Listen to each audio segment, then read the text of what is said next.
கடவுள்களிலேயே மிகவும் எளிமையான கடவுள்கள் ஆஞ்சநேயரும் விநாயகரும் தான்.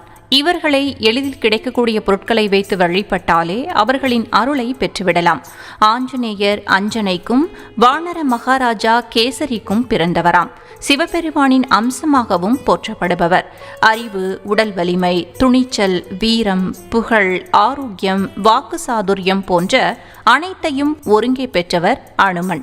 இவரை வழிபடுகின்றவர்களுக்கு மேற்குறிப்பிட்ட அனைத்து நன்மைகளையும் அருள்பவர். சீதாதேவியால் சிரஞ்சீவி பட்டம் என்ற பட்டம் பெற்றவர். இவர் பிறந்த தினமே அனுமன் ஜெயந்தியாக கொண்டாடப்படுகிறது. இவர் மார்கழி மாதம் அமாவாசை மூல நட்சத்திரத்தில் அவதரித்தவர்.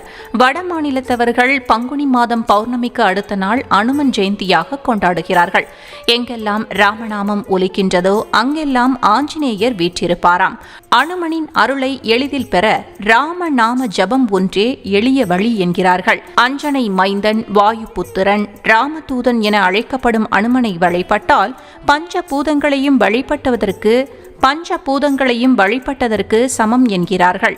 சிவனின் அம்சமாக தோன்றிய அனுமனை வழிபட சனிதோஷம் நீங்குமாம்.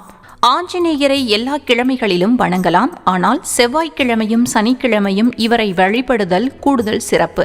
துளசி மாலை சாத்தி வழிபட சனி பகவானின் பாதிப்புகளில் இருந்து விடுபடலாம். அனுமனுக்கு செந்தூரம் பூசி வடைமாலை சாற்றி வழிபடுவது எண்ணியது நிறைவேறுமாம்.